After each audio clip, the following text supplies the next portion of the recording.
Hello বন্ধুরা, তো দেখো আমি সকাল সকাল উঠে স্নান সেরে ফেলেছি। তো আজকে হচ্ছে আমাদের বাড়িতে মনসা ঠাকুরের পুজো, মঙ্গলবার, তাই মনসা ঠাকুরের ঘর তারপর মন্দির সব আমি ধুয়ে দিচ্ছি। আর আমার মেয়ে বলছে, মা চলো তোমার একটা ছোট ভিডিও বানিয়ে দিই। আমি বললাম ঠিক আছে চল ভিডিও বানিয়ে দে। তো জল দিয়ে দিয়ে গোটা মনসা মন্দির ঠাকুরের ঘরের ভেতর সব ধুয়েছি।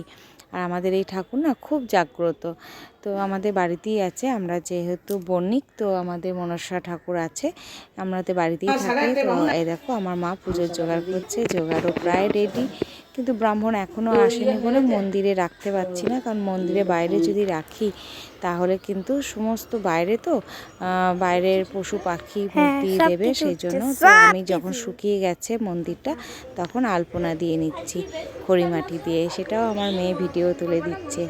আমি বলছি চলো মা, সবাই তো ভিডিও বানায়, চলো তুমিও একটা ভিডিও বানিয়ে নাও। ঠিক আছে চল। তো আমি আলপনা দিচ্ছি, আলপনা শুকিয়ে গেলে আস্তে আস্তে সমস্ত পুজোর জিনিসগুলো আমি নামিয়ে দেব। আর নামিয়ে দেওয়ার পর পুজো শুরু হবে। পাশের বাড়ির একটা ঠাকমা ছিল, সে বলছে কবে এসছিস, কেমন আছিস জিজ্ঞাসা করছে। এটা আমার বাপের বাড়ি, তো আমি তার সাথে কথা বলে নিলাম একটু। তারপর আস্তে আস্তে আমি আলপনা দিচ্ছি, একটু রোদ উঠেছে, রোদের মধ্যে ওটা শুকিয়ে যাবে বলে। তো দেখো বন্ধুরা, আলপনা যদিও দিতে পারি না, খুব একটা ভালো পারি না। তো তোমরা দেখো যেটুকুই দিচ্ছি, যদি ভালো লেগে থাকে তোমরা লাইক কমেন্ট করো। হ্যাঁ, তো আলপনাটা রোদে শুকিয়ে যাবে, আস্তে আস্তে দিচ্ছি। তো তারপরে আমি পুজোগুলো সব নামাবো।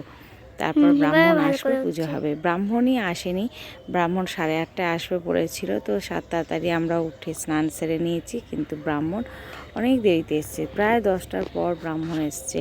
তারপর আমাদের পুজো শুরু হয়েছে। তো আস্তে আস্তে আমি আলপনা দিচ্ছি।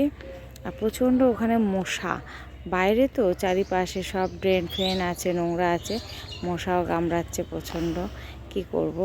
তো দেখো আলপনাটা দিচ্ছি, কেমন হচ্ছে তোমরা জানাবে বন্ধুরা। আর আমার মেয়ে বলছে, মা তুমি এত সুন্দর আলপনা দিতে জানো?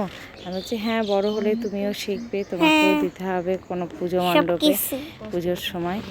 তো দেখো আমার আলপনা দেওয়া পুরো কমপ্লিট হয়ে গেছে। যেহেতু সাদা পাথর আর সাদা আলপনা, যেহেতু অতটা ফুটছে না, যখন শুকাবে তখন আবার একটু ফুটবে। তো এই যে মন্দিরে মা বসে আছে। এবার পুজোর সমস্ত জিনিস রেডি করে দিয়েছি, ব্রাহ্মণ চলে এসছে, ঠাকুরকে স্নান করানো হয়ে গেছে, যে দুধের পাত্রটা ওখানে স্নান করিয়েছে, পুজো আরম্ভ হয়ে গেছে। তো আজকে আমি এই ভিডিওটাই বানিয়েছি তোমাদের জন্য। আমার মনসা মন্দির, আমার বাবার বাড়ির মনসা মন্দির পুজো তোমাদের কেমন লাগলো প্লিজ বন্ধুরা একটু জানাবে। Thank you.